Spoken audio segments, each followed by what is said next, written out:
Bom dia! E continuando o livro de Eclesiástico, dos capítulos 33 até o 41. Em nome do Pai, do Filho e do Espírito Santo. Amém. Vem, Espírito Santo, vem nessa escuta da palavra de Deus que iremos fazer hoje. Nós cremos na Tua palavra. A Tua palavra é a verdade, a única verdade que rege a nossa vida. Vem, Espírito Santo, faça com que nós nos moldemos à palavra de Deus, às Tuas ordens, às Tuas promessas, e não queremos que a palavra entre e se molde a nós. Não, nós é que nos moldamos a cada dia, até o final da nossa vida, na vontade de Deus. Amém.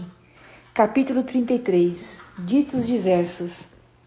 Aquele que teme o Senhor não será surpreendido por nenhuma desgraça, mas Deus o protegerá na provação e o livrará de todo mal. O sábio não odeia nem os mandamentos nem os preceitos. Ele não se despedaçará como uma nave na tempestade. O homem sensato crê na lei de Deus e a lei lhe é fiel. Aquele que esclarece uma pergunta prepara a resposta. Depois de assim ter orado, ele será atendido. Ele concentra suas ideias e depois responde. O coração do insensato é como as rodas de um carro, e o seu pensamento é semelhante a um eixo que gira. O amigo zombador é como o garanhão, que relincha debaixo de qualquer um que o monta. Sabe as disposições de Deus. Porque um dia prevalece sobre outro dia, uma luz sobre outra luz, um ano sobre outro ano, provindo todos do mesmo sol? Foi a ciência do Senhor que os diferenciou. Quando criou o sol, que atende às suas leis, ele distinguiu os tempos e os dias de festa, nos quais os homens celebram pontualmente as solenidades. Entre eles, há alguns que Deus elevou e consagrou, a outros pôs no número dos dias comuns. Foi assim que Deus tirou todos os homens do solo e da terra de que foi formado Adão. Em sua grande sabedoria, o Senhor os distinguiu e diversificou os seus caminhos. Entre eles, alguns foram abençoados e exaltados, outros foram santificados e ele os tomou para si. Entre eles, alguns foram amaldiçoados e humilhados, os quais ele expulsou de seu lugar de exílio. Como o barro está nas mãos do oleiro, que o molda e o dispõe, dando-lhe todas as formas que deseja, assim é o homem na mão de quem o criou, e que lhe retribuirá segundo o seu juízo. Diante do mal está o bem, diante da morte a vida, assim também diante do justo está o pecador. Considera assim todas as obras do Altíssimo, estão sempre duas a duas, opostas uma à outra. Objetivo do autor. E eu fui o último que despertei e fiz com que se junta os grãos depois da vindima. Eu também esperei na bênção de Deus e enchi a tina como um vindimador. Olhai que não trabalhei só para mim, mas para todos os que buscam a doutrina. Ouvi-me, ó poderosos e todos os povos, e vós, chefes da assembleia, escutai-me. Distribuição dos bens próprios. A teu filho, a tua mulher, a teu irmão, a teu amigo, não concedas autoridade sobre ti durante tua vida. Não dês teus bens a outrem, para não te arrependeres e teres de tornar a pedi-los. Enquanto viveres e respirares, que ninguém te faça mudar a esse respeito, porque é melhor que os teus filhos te peçam do que estares tu olhando para as mãos de teus filhos. Em tudo que fizeres, conserva a tua autoridade. Não manches o teu bom nome, somente no fim de tua vida, no momento da morte, distribuirás a tua herança. Comportamento com os escravos. Para o jumento o feno, a vara e a carga. Para o escravo o pão, o castigo e o trabalho. O escravo só trabalha quando corrigido e só aspira ao repouso. Afrouxa-lhe a mão e ele buscará a liberdade. O jugo e a correia fazem dobrar os mais rígidos do pescoço. O trabalho contínuo torna o escravo dócil. Para o escravo malévolo a tortura e a peias. Manda-o para o trabalho para que ele não fique ocioso, pois a ociosidade ensina muita malícia. Ocupa-o no trabalho, pois é o que lhe convém. Se ele não obedecer, submete-o com grilhões. Mas não cometa excessos, seja com quem for, e não faças coisa alguma importante sem ter refletido. Se tiveres um escravo fiel, que ele te seja tão estimado como tu mesmo. Trata-o como irmão, porque foi pelo preço de teu sangue que o obtiveste. Se o maltratares injustamente, ele fugirá.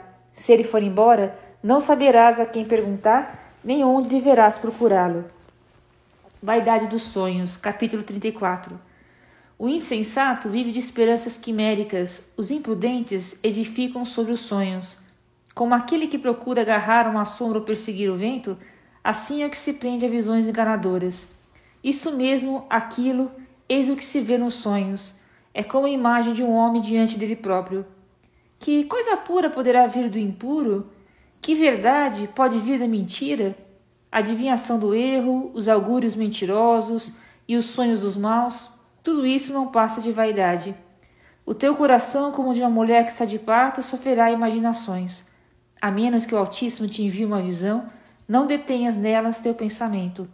Pois os sonhos fizeram errar muita gente, que pecou porque neles punham sua esperança. A palavra da lei se cumpre integralmente, e a sabedoria se tornará evidente na boca do homem fiel. A experiência. Que sabe aquele que não foi experimentado? O homem de grande experiência tem inúmeras ideias. Aquele que muito aprendeu fala com sabedoria. Aquele que não tem experiência pouca coisa sabe, mas o que passou por muitas dificuldades desenvolve a prudência. Quem sabe aquele que não foi tentado? O que foi enganado abundará em sagacidade. Vi muitas coisas em minhas viagens, muitos costumes diferentes. Algumas vezes encontrei-me em perigo de morte, mas fui libertado pela graça de Deus. Proteção de Deus àqueles que o temem. O espírito daqueles que temem a Deus será procurado, será abençoado quando Deus olhar para eles. Com efeito, sua esperança está posta naquele que o salva, e os olhos de Deus estão voltados para aqueles que o amam. Aquele que teme o Senhor não tremerá, de nada terá medo, pois o próprio Senhor é sua esperança. Feliz a alma do que teme o Senhor. Para quem olha ela e quem é sua força? Os olhos do Senhor estão voltados para aqueles que o temem. Ele é um poderoso protetor, um sólido apoio, um abrigo contra o calor, uma tela contra o ardor do meio-dia, um sustentáculo contra os choques, um amparo contra a queda. Ele eleva a alma e ilumina os olhos da saúde, vida e bênção. Os sacrifícios. A oferenda daquele que sacrifica o bem, mal adquirida e imaculada, e os insultos dos injustos não são aceitos por Deus. O Senhor só se dá àqueles que o aguardam, no caminho da verdade e da justiça. O Altíssimo não aprova as dádivas dos injustos, nem olha para as ofertas dos maus. A multidão dos seus sacrifícios não lhes conseguirá o perdão de seus pecados. Aquele que oferece um sacrifício arrancado do dinheiro dos pobres é como que degola o filho aos olhos do pai. O pão dos indigentes é a vida dos pobres. Aquele que tira é um homicida. Quem tira de um homem o pão de seu trabalho é como um assassino do seu próximo. O que derrama o sangue e o que usa de fraude no pagamento de um operário são irmãos. Um constrói, o outro destrói. O que lhes resta senão a fadiga? Um ora, o outro maldiz. De qual ouvirá Deus a voz? Se aquele que se lava após ser tocado no morto torna a tocá-lo, de que lhe serve ter se lavado? Assim, se porta o homem que jejua por causa de seus pecados e torna a cometê-los. De que lhe serve ter se humilhado? Quem ouvirá a sua prece? Capítulo 35. Aquele que observa a lei e faz numerosas oferendas, é um sacrifício salutar guardar os preceitos e apartar-se de todo pecado. Afastar-se da injustiça e oferecer um sacrifício de propiciação, que consegue o perdão dos pecados. Aquele que oferece a flor da farinha dá graças, e o que usa de misericórdia oferece um sacrifício. Abster-se do mal é coisa agradável ao Senhor. O fugir da injustiça alcança o perdão dos pecados. Não te apresentarás diante do Senhor com as mãos vazias, pois todos esses ritos se fazem para obedecer aos princípios divinos. A oblação do justo enriquece o altar, é um suave odor na presença do Senhor. O sacrifício do justo é aceito por Deus, o Senhor não se esquecerá dele. Dá glória a Deus de bom coração, e nada suprimas as primícias do produto de tuas mãos. Faze todas as tuas oferendas com o rosto alegre, consagra os dízimos com alegria. Dá ao Altíssimo conforme te foi dado por ele, dá de bom coração de acordo com as tuas mãos ganharam, pois o Senhor retribui a dádiva e te recompensa tudo 7 vezes mais. eficácia da oração. Não lhe ofereças dádivas perversas, pois ele não aceitará. Nada esperes de um sacrifício injusto, porque o Senhor é teu juiz e ele não faz distinção de pessoas. O Senhor não faz acepção de pessoa em detrimento do pobre e ouve a oração do ofendido. Não despreza a oração do órfão, nem os gemidos da viúva. As lágrimas da viúva não correm pela sua face, e seu grito não atinge aquele que as fez derramar? Pois a sua face sobe até o céu. O Senhor que o ouve não se compraz em vê-la chorar. Aquele que adora a Deus na alegria será bem recebido, e sua oração se elevará até as nuvens. A oração do humilde penetra as nuvens. Ele não se consolará enquanto ela não chegar a Deus, e não se afastará enquanto o Altíssimo não puser nela os olhos. O Senhor não concederá prazo, ele julgará os justos e fará justiça. O Fortíssimo não terá paciência com os opressores, mas ele lhes esmagará os rins. Ele se envigará das nações até suprimir a multidão dos soberbos e quebrar os cetros dos iníquos, até que ele dê aos homens segundo as suas obras, segundo a conduta de Adão e segundo a sua presunção. Até que faça justiça ao seu povo e dê alegria aos justos por um efeito de sua misericórdia. A misericórdia divina no tempo da tribulação é bela, é como a nuvem que esparge a chuva na época da seca. Capítulo 36. Oração pelo povo oprimido. Tende piedade de nós, ó Deus de todas as coisas, olhai para nós, e fazei-nos ver a luz de vossa misericórdia. Espargir o vosso terror sobre as nações que não vos procuram, para que saibam que não há outro Deus senão vós, e publiquem as vossas maravilhas. Estendei vossa mão contra os povos estranhos, para que vejam o vosso poder. Como diante dos seus olhos mostrastes vossa santidade em nós, assim também a nossa vista sereis glorificada neles, para que se reconheçam, como também nós reconhecemos, que não há outro Deus fora de vós, Senhor. Renovai vossos prodígios, fazei milagres inéditos, glorificai vossa mão e vosso braço direito. Excitai vosso furor e espargi vossa cólera. Desbaratai o inimigo, aniquilai o adversário. Apressai o tempo e lembrai-vos do fim, para que sejam apregoadas as vossas maravilhas. Devore o ardor da chama aquele que escapar, e sejam arruinados aqueles que maltratam o vosso povo. Esmagai a cabeça dos chefes dos inimigos que dizem, só nós existimos. Reuni todas as tribos de Jacó, para que saibam que não há outro Deus senão vós, e publiquem vossas maravilhas, tornai-as como herança, assim como eram no começo. Tende piedade de vosso povo, que é chamado pelo vosso nome, e de Israel, que tratastes como vosso filho primogênito. Tende piedade da cidade que santificastes, de Jerusalém, cidade do vosso repouso. Enchei Sião com vossas palavras inefáveis, e o vosso povo com a vossa glória. Dai testemunho em favor daqueles que são vossas criaturas desde a origem, tornai verdadeiros os oráculos que proferiam os antigos profetas em vosso nome. Recompensai aquele que vos esperam pacientemente, a fim de que vossos profetas sejam achados fiéis. Ouvi as orações de vossos servos, segundo as bênçãos dadas a vosso povo Paraão, conduzi-nos pelo caminho da justiça, para que todos os habitantes da terra saibam que vós sois o Deus que contempla os séculos. A mulher virtuosa. O estômago recebe toda espécie de alimentos, mas entre os alimentos um é melhor do que o outro. O paladar discerne o gosto de caça, o coração sensato discerne as palavras enganadoras. Um coração perverso é causa de tristeza, mas o homem experiente a resistirá. A mulher pode esposar toda espécie de homens. Uma entre as jovens, uma é melhor do que a outra. A beleza da mulher alegra o rosto do esposo, ela se torna mais amável do que tudo que o homem pode desejar. Se a sua língua cura os males, tem também doçura e bondade, e o seu esposo não é como os demais homens. Aquele que possui uma mulher virtuosa tem como tornar-se rico, e é uma ajuda que lhe é semelhante e uma coluna de apoio. Onde não há cerca, os bens estão expostos ao roubo. Onde não há mulher, o homem suspira de necessidade. Quem confia naquele que não tem morada e naquele que passa a noite onde quer que a noite o surpreenda? Ou que vagueia de cidade em cidade, como um ladrão sempre prestes a fugir? Capítulo 37. Verdadeiros e falsos amigos. Todo amigo diz, eu também contraí amizade. Há, porém, um amigo que só é de nome. Não é uma dor que dura até a morte, ver um amigo e um companheiro mudarem-se em inimigos? Ó presunção criminosa! Onde tivesses origem para cobrir a terra com tua malícia e tua perfídia? O amigo distrai-se com seu amigo nas suas alegrias, no dia de tribulação ele se tornará seu adversário. O amigo compartilha a desventura do seu amigo, no interesse do seu ventre, ao ver o inimigo, tomará de escudo. Não te esqueças de teu amigo nos teus pensamentos, no meio da riqueza não percas a sua lembrança. Prudente escolha de um conselheiro. Não te aconselhes com aquele que te arma um laço. Esconde tuas intenções àqueles que te têm inveja. Todo conselheiro dá sua opinião, mas há conselheiros que só têm em vista o próprio interesse. Estejas prevenido quando tratar-se de um conselheiro, informa-te primeiro quais são os seus interesses, pois ele pensa em si mesmo antes de tudo.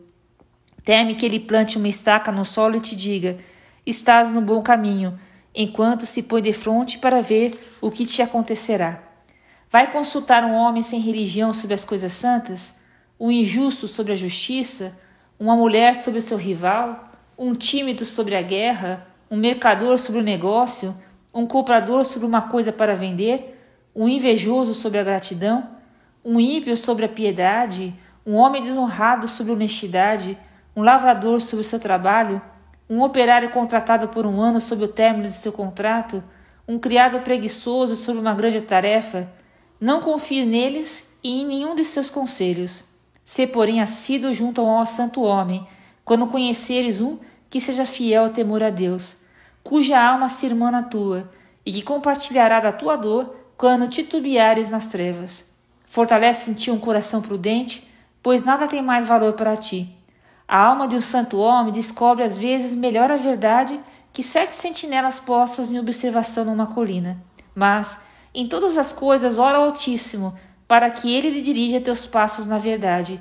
Que uma palavra de verdade preceda todos os teus atos e um conselho firme preceda toda a tua diligência. Uma palavra má transtorna o coração. Dela vem 4 coisas, o bem e o mal, a vida e a morte. Sobre essas quem domina de contínuo é a língua. Verdadeira e falsa sabedoria. Há um homem hábil que ensina muita gente, mas que é inútil para si mesmo. Outro é esclarecido e instrui a muitos, e é agradável a si próprio. Aquele que afeta a sabedoria nas palavras é odioso, ficará desprovido de tudo. Não recebeu o favor do Senhor, pois é desprovido de toda sabedoria. Há um sábio que é sábio para si mesmo, e os frutos de sua sabedoria são verdadeiramente louváveis. O sábio ensina o seu povo, e os frutos de sua sabedoria são duradouros. O homem sábio será acumulado de bênçãos, aqueles que o virem louvarão. A vida do homem conta poucos dias, mas os dias de Israel são inúmeros. O sábio herdará a honra no meio do povo, e seu nome viverá eternamente. Conselhos. Meu filho, experimenta a tua alma durante tua vida. Se o poder lhe for nefasto, não lhes des, pois nem tudo é vantajoso para todos, e todos não se comprazem nas mesmas coisas. Nunca seja guloso em banquete algum, não te lances sobre tudo que te serve, pois o excesso no alimento é causa de doença, e a intemperança leva à cólica. Muitos morreram por causa de sua intemperança, o homem sóbrio, porém, prolonga sua vida. Capítulo 38. Médicos e medicinas. Honra o médico por causa da necessidade, pois foi o Altíssimo quem o criou. Toda a medicina provém de Deus e ele recebe presentes do rei. A ciência do médico eleva em honra, ele é admirado na presença dos grandes. O Senhor faz a terra produzir os medicamentos, o homem sensato não os despreza. Uma espécie de madeira não adoçou o amargor da água? Essa virtude chegou ao conhecimento dos homens, o Altíssimo deu-lhes a ciência da medicina para ser honrada em suas maravilhas, e dela se serve para acalmar as dores e curá-las. O farmacêutico fez misturas agradáveis, compõe ungüentos úteis à saúde, e seu trabalho não terminará, até que a paz divina se estenda sobre a face da terra. Meu filho, se estiveres doente, não te descuides de ti, mas ora ao Senhor que te curará. Afasta-te do pecado, reergue as mãos e purifica teu coração de todo o pecado. Oferece um incenso suave e uma lembrança de flor de farinha. Faça a oblação de uma vítima gorda. Em seguida, dá lugar ao médico, pois ele foi criado por Deus. Que ele não te deixe, pois sua arte te é necessária. Virá um tempo em que cairás nas mãos deles, e eles mesmos rogarão ao Senhor que mande por meio deles o alívio à saúde ao doente, segundo a finalidade de sua vida. Aquele que peca na presença daquele que o fez, cairá nas mãos dos médicos. Moderação no luto. Meu filho, derrama lágrimas sobre o morto e chora como um homem que sofreu cruelmente. Sepulca o seu corpo segundo o costume e não descuide de sua sepultura. Chora amargamente durante um dia por causa da opinião pública e depois consola-te de tua tristeza. Toma luto segundo o merecimento da pessoa, um dia ou dois, para evitar as más palavras. Pois a tristeza apressa a morte, tira o vigor, e o desgosto do coração faz inclinar a cabeça. A tristeza permanece quando o corpo é levado, a vida do pobre é o espelho do seu coração. Não entregues teu coração à tristeza, mas afaste-a e lembra-te do teu fim. Não te esqueças dele, porque não há retorno. De nada lhe servirás e só causarás dano a ti mesmo. Lembra-te de sentença que me foi dada, a tua será igual. Ontem para mim, hoje para ti. Na paz em que o morto entrou, deixa repousar a sua memória e conforta no momento em que exalar o último suspiro. Paralelo entre o artífice e o escriba. A sabedoria do escriba lhe vem no tempo do lazer. Aquele que pouco se agita adquirirá sabedoria. Que sabedoria poderia ter o homem que conduz a charrua, que faz ponto de honra aguilhoar os bois, que participa de seu labor e só sabe falar das crias dos touros? Ele põe todo o seu coração em traçar sulcos e seu cuidado é engordar novilhas. Igualmente acontece com todo carpinteiro, todo arquiteto que passa no trabalho os dias e as noites. Assim sucede aquele que grava as marcas dos sinetes, variando as figuras por um trabalho assíduo, que aplica todo o seu coração na imitação da pintura e põe todo o cuidado no acabamento de seu trabalho. Assim acontece com o ferreiro sentado perto da bigorna, examinando um ferro que vai moldar. O vapor do fogo queima suas carnes e ele resiste ao ardor da fornalha. O barulho do martelo lhe fere o ouvido de golpes repetidos, seus olhos estão fixos no modelo do objeto. Ele aplica o seu coração em aperfeiçoar sua arte e põe um cuidado vigilante em torná-la bela e perfeita. O mesmo sucede com o oleiro que entrega sua tarefa, gira a roda com os pés, sempre cuidadoso pela sua obra, e todo o seu trabalho visa produzir uma quantidade determinada. Com o seu braço dá forma ao barro, torna-o maleável com os pés, aplica o seu coração em aperfeiçoar o verniz e limpa o forno com muita diligência. Todos esses artistas esperam tudo de suas mãos, cada um deles é sábio em sua profissão.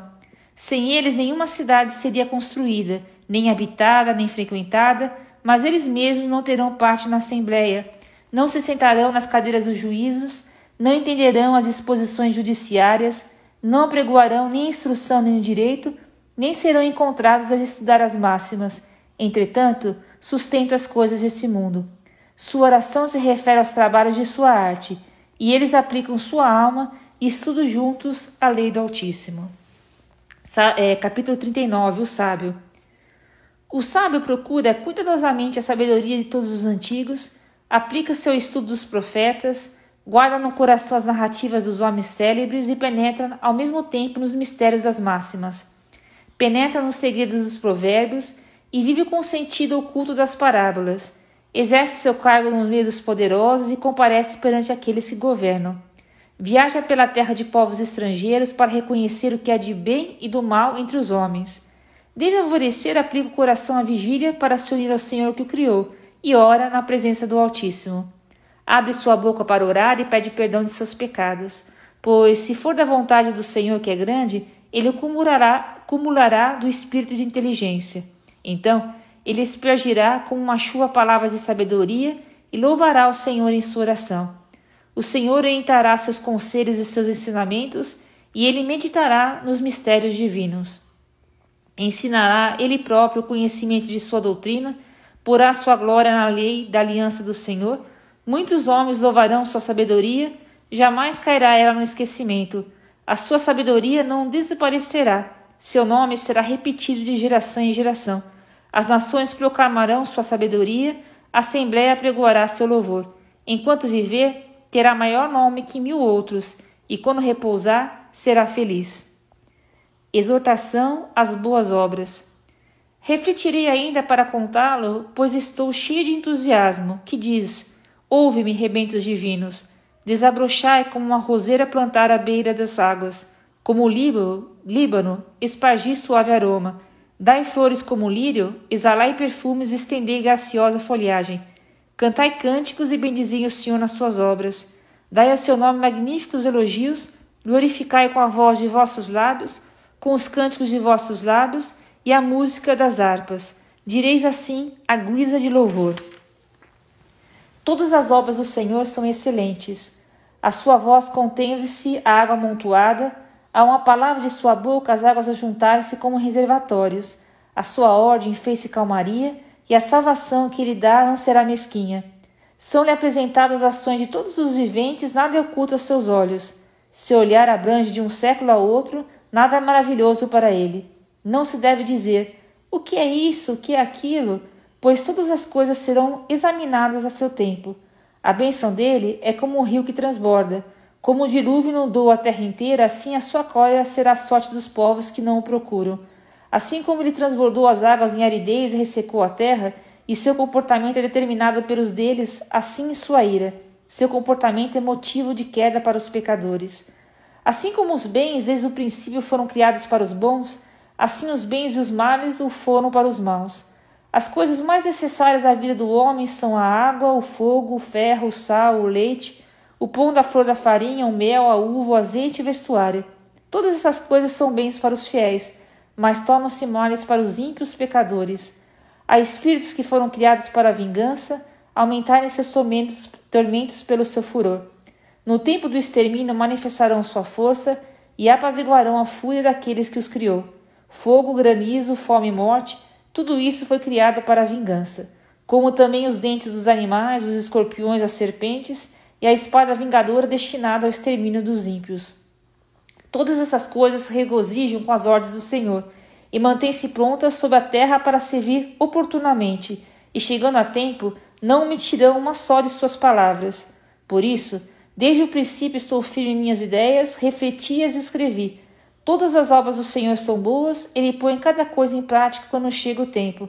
Não há razão para dizer, isso é pior do que aquilo, porque todas as coisas serão achadas boas a seu tempo. E agora, de todo o coração e com a boca, cantai e bendizei o nome do Senhor. Capítulo 40. A condição humana.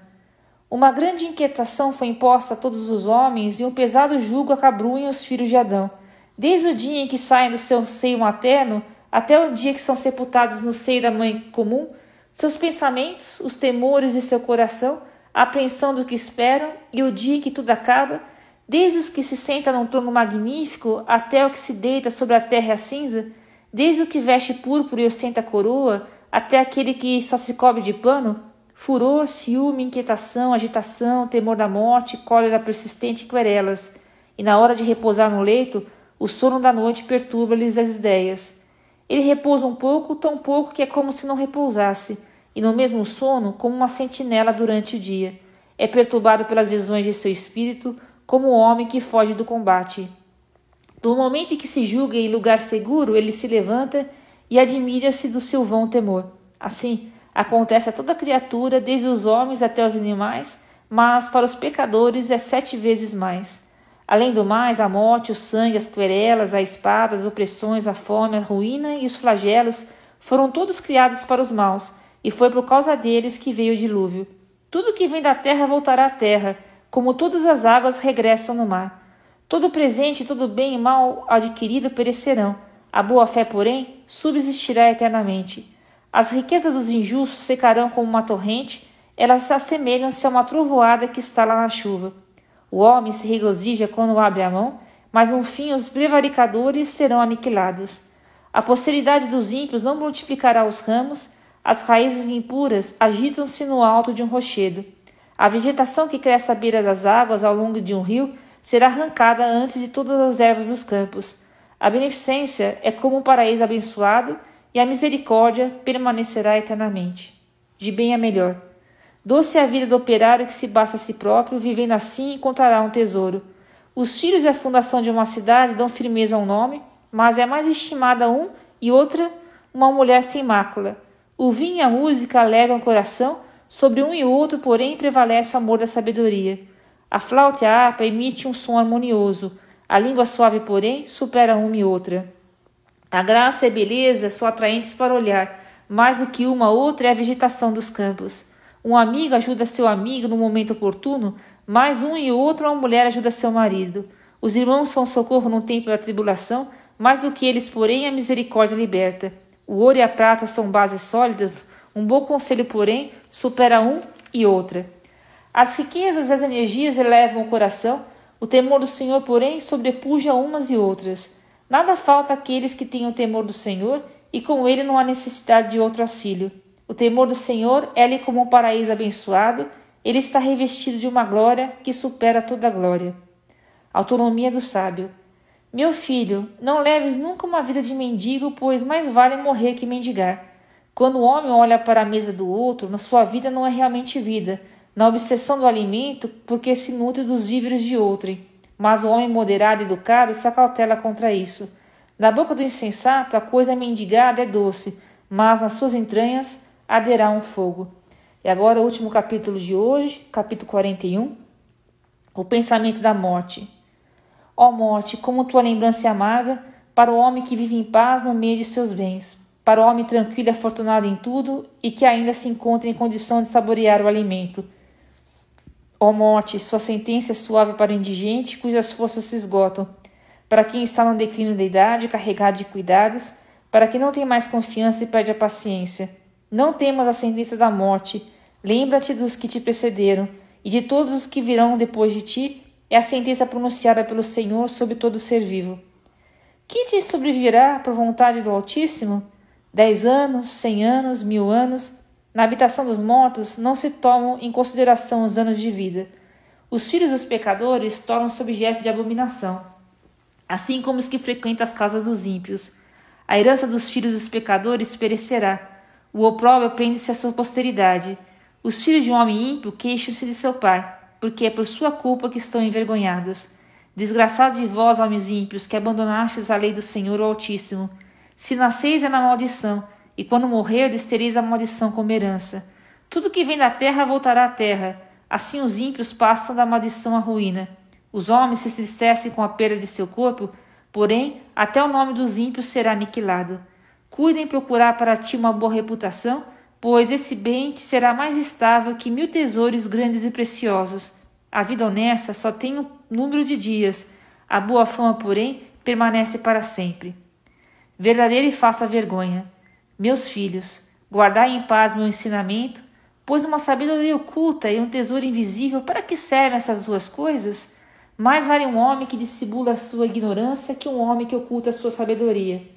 Tende, pois, vergonha do que vou dizer, porque não é bom ter vergonha de tudo, e nem todas as coisas agradam na verdade a todos. Envergonhai-vos da fornicação diante de vosso pai e de vossa mãe, e da mentira diante dos que governam e do Todo-Poderoso. Dê um delito diante do príncipe do juiz, da iniquidade diante da assembleia do povo, da injustiça diante do teu companheiro e do teu amigo, de cometeres um roubo no lugar onde moras, por causa da verdade de Deus e de sua aliança. Envergonha-te de pôr os cotovelos sobre a mesa e de usar fraude no dar e não receber, de não responder àqueles que te saúdam, de lançar os olhos para uma prostituta, de desviar os olhos de teu próximo, de tirar o que a ele pertence sem devolver-lhe. Não olhes para a mulher de outro, não tenhas intimidades com tua criada e não te ponhas junto do teu leito. Envergonha-te diante de teus amigos e dizer palavras ofensivas. Não censures o que deste. E aqui termina a leitura de hoje. Amanhã nós continuaremos. Deus te abençoe.